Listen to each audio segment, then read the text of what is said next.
Hey there, Carnage Cravers. Welcome back to Carnage Corner.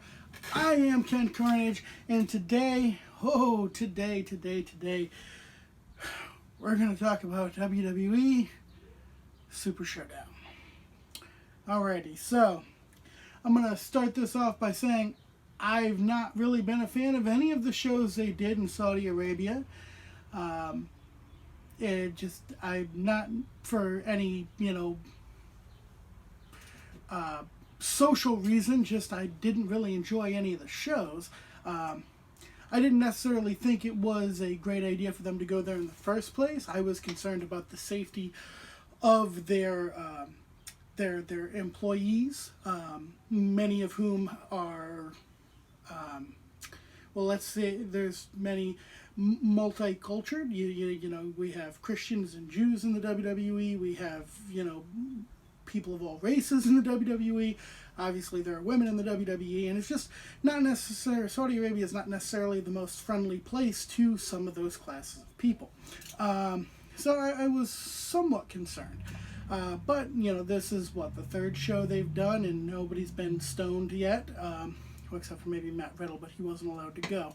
We'll talk more about Matt Riddle later. In either case, the show started off with the Universal title match. A little bit of a surprise, actually. I really expected that to be deeper in the card, but, it is what it is. I guess you want to have a hot start, as they call it. So, Seth Rollins versus Baron Corbin for the Universal title. The match started off very, it took a logical storytelling approach for the most part. Baron Corbin targeting the ribs of Seth Rollins, very good. Corbin kept having issues with the referee, kept yelling at the referee. They used the referee as part of their finish because while Corbin's distracted, Rollins gets the roll up and the ref hits the count. Now, I will say this, the ref did not do a fast count, so Corbin does not have a leg to stand on when he says that the referee screwed him, because the referee didn't. The referee did his job. But again, it's a distraction ending. They want us to believe in Seth Rollins as this, superhero-esque babyface who can overcome all odds. Yet, the guy keeps winning, usually by crook instead of by hook. So in either case, he wins on the roll-up.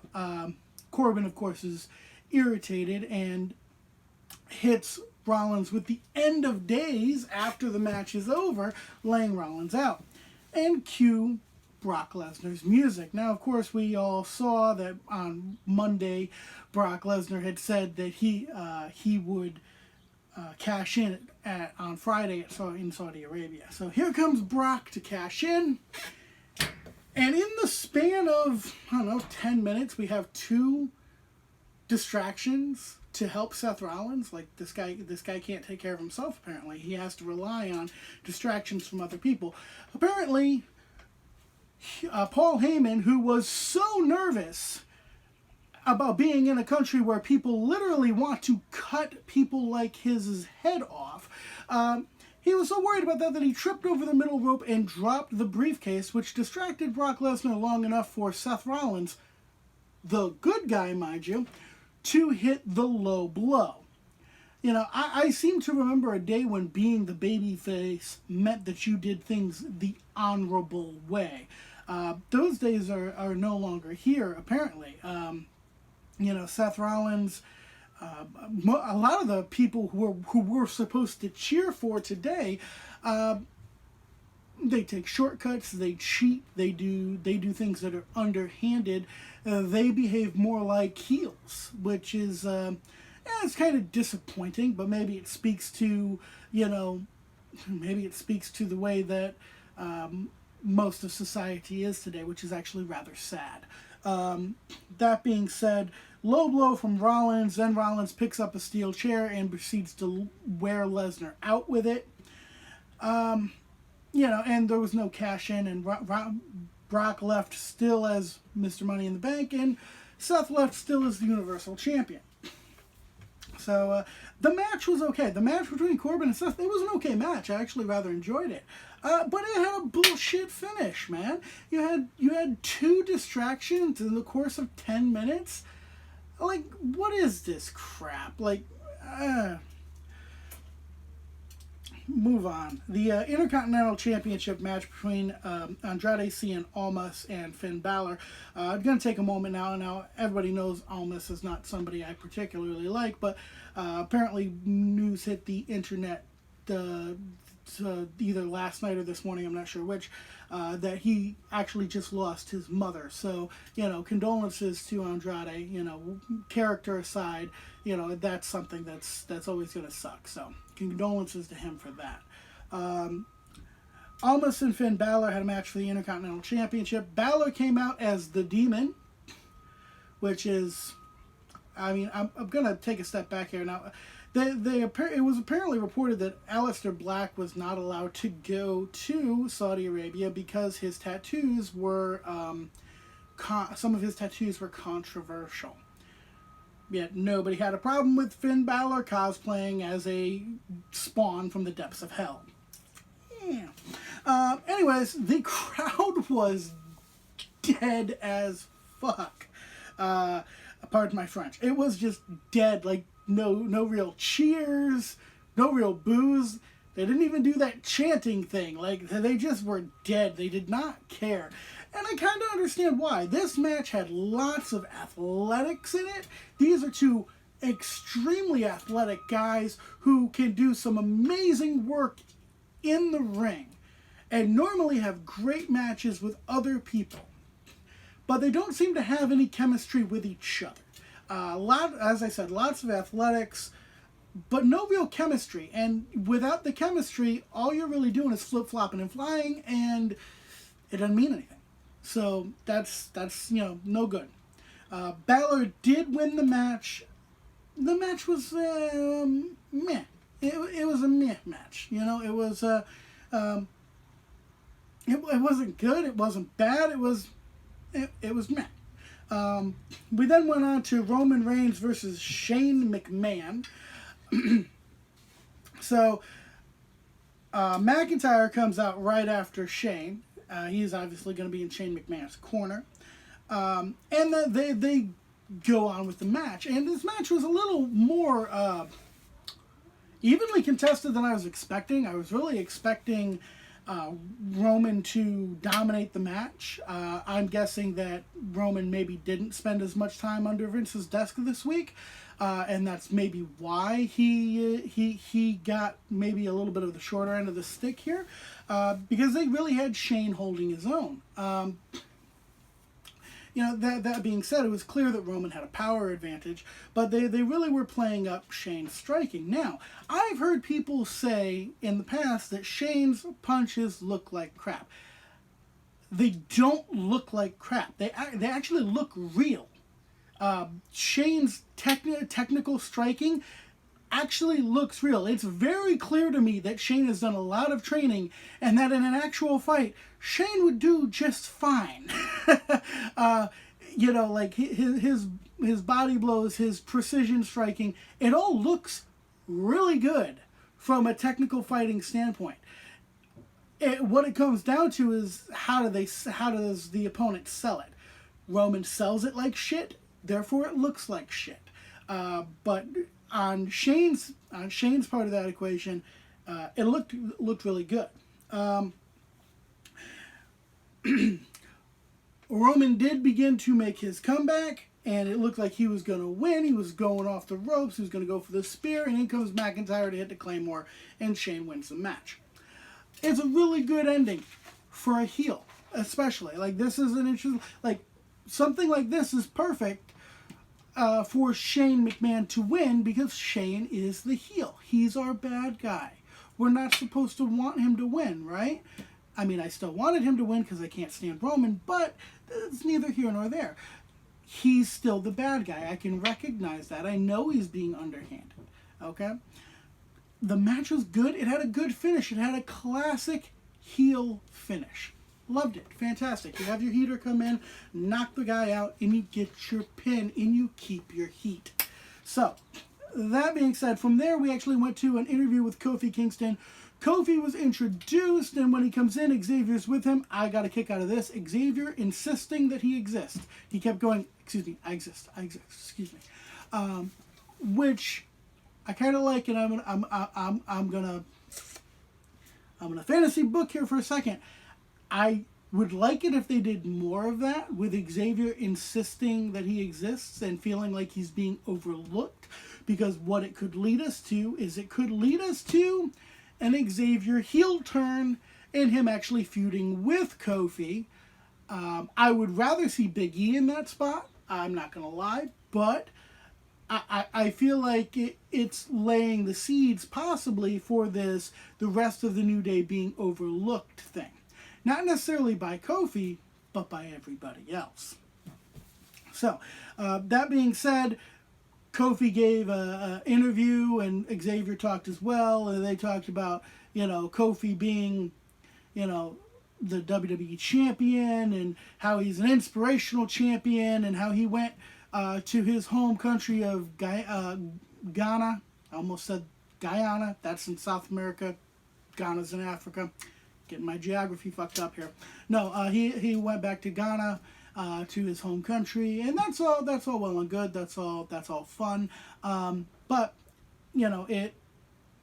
the whole thing ended with their disgraceful gyrations, which is just, why are they still doing this? Why is this a thing? Okay, this is supposed to be like, I don't know. I do not watch pro wrestling to watch people fucking gyrate. Okay, that's you're not, you're looking to see combat theater. Gyration doesn't really have a place in combat theater. I'm sorry. Anyways, our next match was Lucha House Party versus Lars Sullivan. Lars Sullivan wins by DQ because the Lucha House Party can't seem to beat him. So they all attack him at once. Again, I'm going to go back to this whole, these are supposed to be our good guys. These are supposed to be the people we cheer for. Yet they're resorting to what is essentially a gang attack and then retreating. Okay? And it didn't even help them because Lars got up and he came and laid them all out. So not only did you cowardly attack a guy 3-on-1, you still got your asses whipped. Why should we cheer for you? Anyways, then we went into Triple H versus Randy Orton. I've always enjoyed matches between Triple H and Randy Orton. They've always been good. I really, really, really want Hunter's Strike. That thing looks awesome. The match was very old school. It had a very old school pace. Good psychology, good selling. They took their time. They didn't rush. They made sure that nobody got hurt. They put on a good show. And, they ended it with, we had,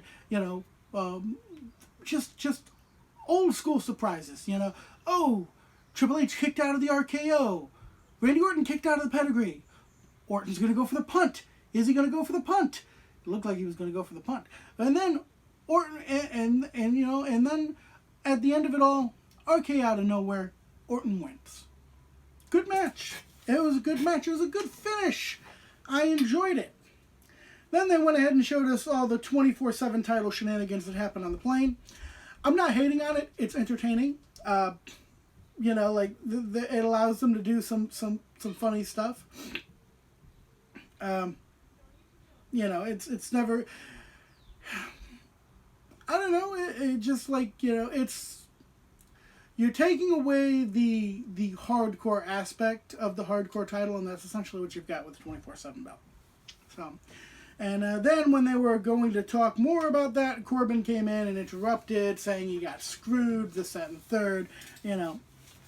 We then went into Bobby Lashley versus Braun Strowman. which was very fast-paced and very hard-hitting. You know, you got two big bulls in there that really just were going at each other. But it wasn't just about the power. There's also a great showing of agility from both men. Braun Strowman doing judo rolls, Bobby Lashley doing leapfrogs. Like, these are not just big monstrous guys. These boys can move, and it was good. It was pretty good. Braun ended up winning, which I'm, you know, as big a fan as I am of Bobby Lashley, personally, I think the right guy won. Braun should win. I'm sorry, but Braun has lost too much. Braun is not a guy who should be losing. You know, he's also not a guy who should be talking. He should have just been our monster that destroyed everybody. But that's enough about the bad booking of Braun Strowman. It was good booking here. Braun wins the match. As I said, it was a good match. Had a good finish. Nice, clean, no bollocks, no shenanigans. All good. We then went into Kofi Kingston versus Dolph Ziggler. So, like, and there's a couple of things. Like, I don't like what they're doing. This was for the WWE title also. I don't like what they're doing with Dolph. It should have been me! Like, what the fuck? Dude, what the fuck? Alright, no. Alright, whiny crybaby bullshit is just that. It's whiny crybaby bullshit. You know? And it's not even good heat. That's not how you get heel heat. That's how you get go away heat. You know, and Ziggler's had that for a while now. So in either case, they actually have what is a very athletic match. It's not as good as the match that Kofi had with Daniel Bryan. I'm just gonna say that Kofi and Ziggler didn't gel quite that well, but. To make a long story short, this match ends with Xavier kicking, jumping up on the ringside and doing an enziguri, kicking Ziggler in the head, which allows Kofi to hit Trouble in Paradise and get the win. So again, we have our babyface cheating to win. Now, hold up, follow the bouncing ball with me here. So it could be, we could argue that maybe Kofi didn't know that Xavier helped. Okay? This could still also be subtly building towards the breakdown of the New Day, which I would like. I would like to see that happen. I want to see Kofi get back to being more serious competitor. I want to see Big E going back to being that fucking wrecking ball, just running through people. These are the things I personally would like to see. No more of this freaking pancakes, fucking, gyrating bullcrap, horn tooting. Xavier Woods, everybody knows you blow, buddy. You do not need the fucking trombone to show us. Alright, and so, that being said, it was an okay match, but the finish is crap. Again, it's a crap finish. This is supposed to be our good guy, yet they're cheating to win. The New Day has consistently cheated to win, and they still consistently get cheered. It makes me wonder, what is wrong with the moral compass of New Day fans? Like, seriously, like, you don't care if somebody, has no morals as long as they're dancing around, gyrating, and being fun. Really explains a lot, actually, with some of the choices that I see people make out there in the world. That being said,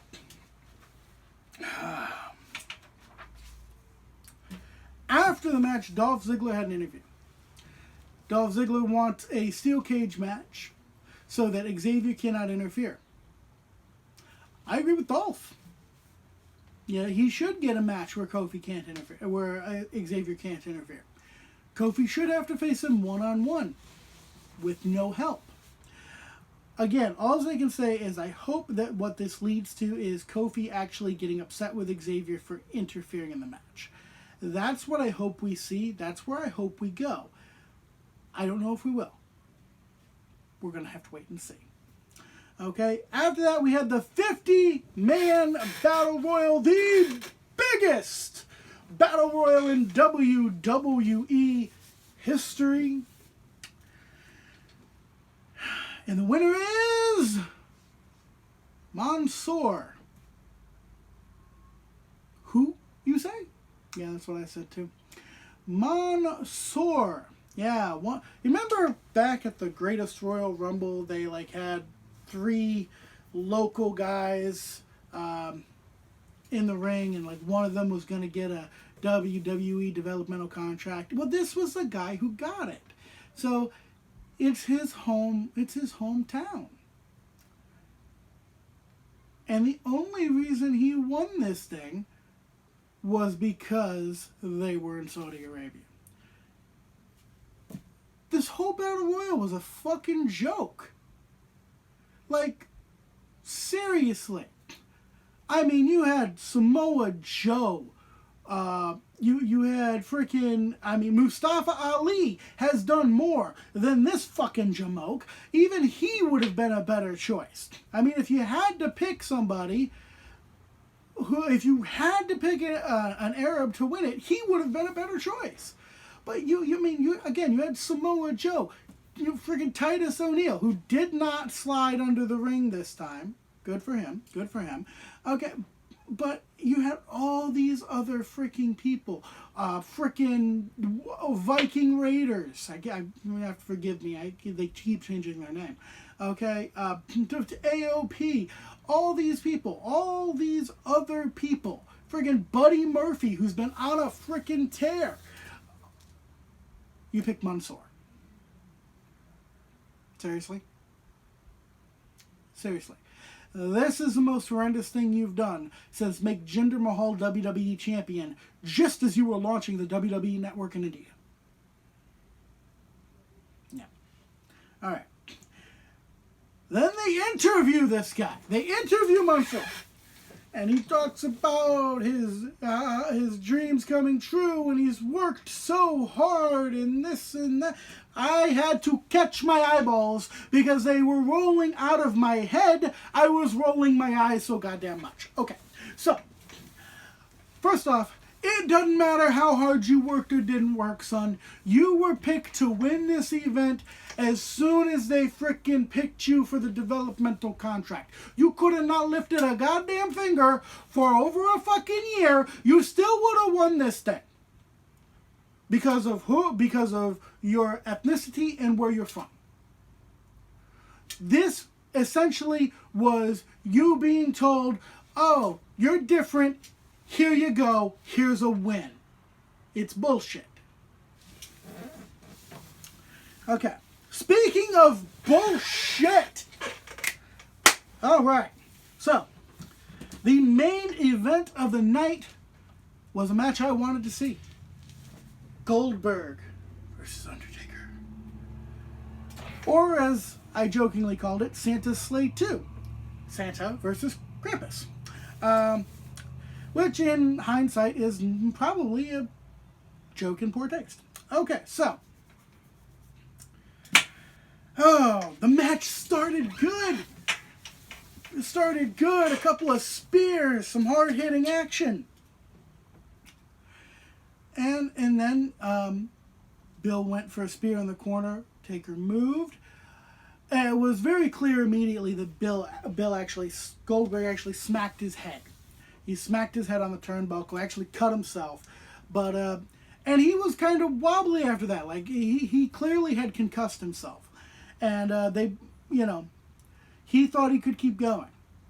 Taker probably should have been able to identify that he couldn't.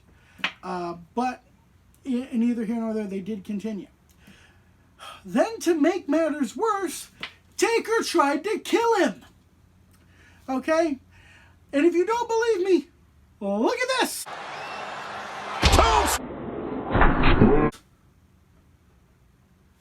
Okay, you see that? You see that? Taker botched a tombstone. He dropped Bill right on the top of his fucking head. Okay, I'm watching and I'm sitting there like, oh my God, he broke his neck. Okay, you can see it compress. You get like, okay, if he didn't have a concussion before that, he definitely had one after. Okay, so now Bill's been knocked in the head twice So he's all fucked up. His brain is mush. He can't move properly. Okay, and still they keep trying to go. Okay, and now I'm sorry. Everybody wants to blame Goldberg for this shit. And if you're blaming Goldberg, you're an asshole. Okay? And I'm not just saying that as a Goldberg fan, because I'm an Undertaker fan too. I'm saying that as somebody who has been a fan of pro wrestling for the better part of my life. Okay? I'm looking at this. Bill obviously cannot go any more. Okay? He obviously cannot go anymore. Why the fuck does Undertaker, the veteran, they may only be 2 years apart, but Taker's still the veteran. He has a lot more time in the ring than Bill. Why the fuck did the veteran not call this thing? Okay? Why did he not call it sooner? You're the vet. All right? Like, you can tell your partner in this match is fucked out of his gourd. Okay? He gave himself a concussion, then you dropped him on his fucking head. Okay? Taker should have called this thing. Okay? But no, Taker waited to call it until after Goldberg nearly dropped Taker on his head. Because he didn't really drop him on his head. He hit the back of his head and rolled through. Pretty sure Taker's going to be fine. Okay? You should have called this thing before that. And then after that, you let Goldberg try and do a tombstone pile driver to you? And he just falls down? Like, he's obviously not okay. Definitely should have been, definitely, Goldberg could not, he was unable to perform properly after that tombstone. Okay, he was already not performing well after he whacked his own head. But after getting dropped on his head and, and having all his body weight come down on his neck like that, he very clearly could not perform properly after that. And it should have been called immediately. It should have been called right then and there. Taker should have ended this thing. He should have told the ref to do the fucking 3 count. Okay? They should have ended this. And I'm sorry, I hate to be that guy and point the finger, but it's on Taker. Because at that point in time, Bill can't be trusted to make the right decision. It was up to Taker to make the right decision. And he did eventually make it, but he didn't make it soon enough. So that shit show, that's on Taker. You know? Unfortunate, but true. It's on Taker. The match started strong. It had a horrible ending. Taker won the match, obviously. But, again, it was very unfortunate. Because that had so much potential. And, it was unfortunate that, listen, Goldberg's not the first guy to knock himself loopy in a match. Okay? He's not. He might be the first guy to knock himself loopy and then get dropped on his head, though. But, neither here nor there. Now, to be fair, maybe the heat played a factor in this. Okay? Maybe Goldberg being sweaty made it so that Taker couldn't hang on to him. But I feel like that's a bit of a cop-out because Taker never seems to have had a problem with that before. So, again, I don't know. I know this much. Taker should have called it earlier. Before everybody almost fucking died. That being said, I'm going to round out by talking about the match of the night. So, my humble opinion, the match of the night, the best, most well-rounded match of the night was Triple H versus Randy Orton. It had a good length to it. It had good selling, good psychology, good ending. All the way around, it was the best match on the card from a psychology and entertainment point of view. So, that being said, guys, if I'm going to be doing more of these, I know I've been away for a while. I know. Life has been crazy. I'm finally getting a handle on things. I finally grabbed life, and I said, listen, You're not running me everywhere anymore. I'm in charge, motherfucker. And I held it down, and now I've got shit under control. So, you're going to be getting more of these. Okay? I'm going to be doing more. If you want to get alerted when I post them, you got to subscribe. You got to hit the bell notification thing so that it pops up and you go, oh, hey, yeah, that asshole made a video. Let me watch that. Okay? So, do that. Hit the subscribe button. Ring the bell. Jump in the comment section. Leave me a comment. Do you think I'm wrong? Do you think that it was all Goldberg's fault? Do you think that they shouldn't have been there at all? Do you think that it was a bad show because they didn't have women over there? First off, they didn't have women over there because it was for the women's protection, but that's neither here nor there. But tell me what you think. Jump in the comment section. Start a dialogue. I will do my very best to respond to everybody who leaves a comment. I like to get the feedback. I like to get the opinions. I like to find out what other people think, because there's more opinions in the world. There's more thought processes in the world than just my own. And I like to not only know what those are, but to know the reason for them. Okay? Because for somebody to say they think something is one thing, but for them to explain to you why they think something, that makes the difference. So, that being said, I've been Ken Carnage, you've been awesome, and until next time, always remember that Carnage is right around the corner.